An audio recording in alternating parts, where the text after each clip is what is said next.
कि इसे 16वीं विधानसभा के प्रथम सत्र में महामहिम राज्यपाल महोदय के अभिभाषण के ऊपर मुझे बोलने का जो अवसर मिला है उसके लिए आपका बहुत बहुत धन्यवाद।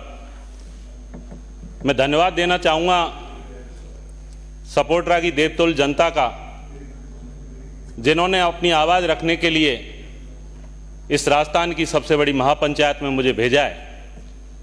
माननीय अध्यक्ष महोदय, अयोध्या धाम में राम लला की मूर्ति की प्राण प्रतिष्ठा होने पर सभी देशवासियों को शुभकामनाएं देता हूं। और ये कितनी बड़ी बात है कि इस ऐतिहासिक पल को हम सभी ने जिया है, सभी ने साक्षात घटित होते देखा है। माननीय अध्यक्ष महोदय, मैं धन्यवाद देना चाहूँगा राजस्थान की देवतुल्य जनता को, जिन्होंने माननीय प्रधानमंत्री जी श्री नरेंद्र मोदी जी की गारंटियों पर विश्वास जताकर ये डबल इंजन की सरकार बनाई। विगत सत्र के विगत दिनों में इस डबल इंजन की सरकार को लेकर बहुत चर्चाएं हुई। सभी प्रतिपक्ष के माननीय सदस्यों ने डबल इंजन की बड़ी हास्यास्पद व्याख्याएं करी। मैं आपको बताना चाहूँगा माननीय अध्यक्ष महोदय कि डबल इंजन की सरकार का मतलब विकास की डबल स्पीड, डबल लाभ, डबल प्रयास और डबल परिणाम।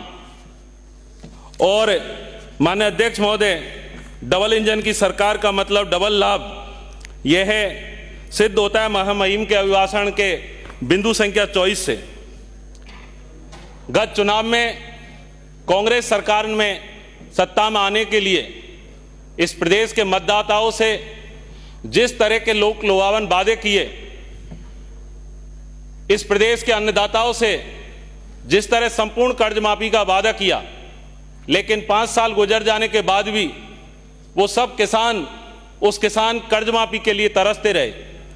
मैं धन्यवाद देना चाहूँगा माननीय हमारे सदन के नेता का, माननीय मुख्यमंत्री जी का, कि उन्होंने प्रधानमंत्री किसान सम्मान निधि की राशि को दोगुना किया और अब प्रदेश के किसान भाइयों को 6 नहीं बल्कि 12,000 रुपये आने वाले समय में मिलेंगे।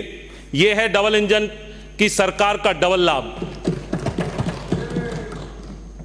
माननीय अध्यक्ष महोदय, डबल इंजन की सरकार का डबल प्रयास, और ये अभिभाषण के बिंदु संख्या 29 और 30 से सिद्ध होता है। पूर्वी राजस्थान के 13 जिलों में पेयजल की उपलब्धता और क्षेत्र में सिंचाई की सुविधा उपलब्ध कराने के उद्देश्य से पूर्ववर्ती भाजपा सरकार ने ईआरसीपी की डीपीआर तैयार की गई थी, लेकिन गत कांग्रेस सरकार ने इस योजना के नाम पर लोगों को गुमराह करने और वोटों की फसल काटने का काम किया। हमारी सरकार ने ईआरसीपी को पूर्वी राजस्थान की जीवन रेखा के रूप में विकसित करेगी और इसे मूर्त रूप देने के लिए कल ही राजस्थान और मध्य प्रदेश की डबल इंजन सरकार ने एमओयू को साइन किया है और इस प्रोजेक्ट का सारा रास्ता साफ हो गया। माननीय अध्यक्ष महोदय, लोग बाग और इस प्रदेश के लोग बोलते हैं माननीय मोदी जी के लिए कि सपने नहीं हकीकत बुनते हैं, तभी तो लोग मोदी को चुनते हैं। और ये प्रमाण सिद्ध होता है ईआरसीपी की योजना को जमीन रूप देने के लिए। माननीय अध्यक्ष महोदय, जिस तरह से गत सरकार सत्ता में आई और इस प्रदेश के युवाओं को वादा किया, प्रदेश के युवा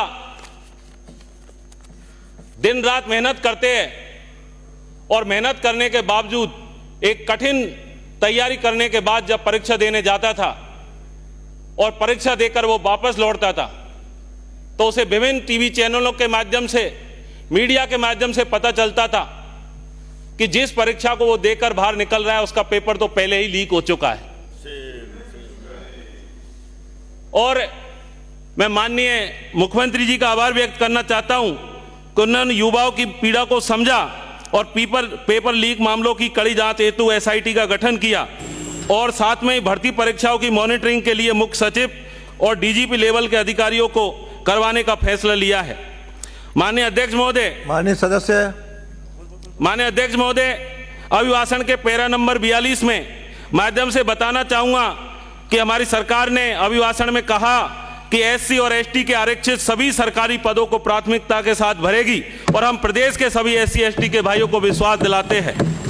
माननीय अध्यक्ष महोदय, इसी के साथ में मैं जिस तरह से भ्रष्टाचार की बात हुई थी, समाप्त करिए। मैं आपके सामने अर्ज करना चाहूंगा कि मेरी ही विधानसभा के पंचायत समिति सपोटरा के अंदर भारतीय जनता पार्टी की प्रधान को पद पर कार्य न करने का आरोप लगाकर निलंबित किया जाता है और निलंबित करने के 2 दिन बाद 27 मार्च 2003 को बड़ी संख्या में नरेगा के कार्य स्वीकृत किए जाते हैं।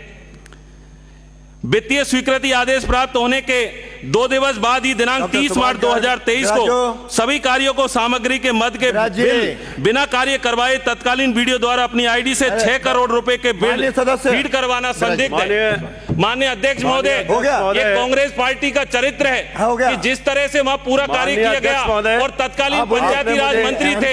1 मिनट दूंगा माननीय अध्यक्ष महोदय।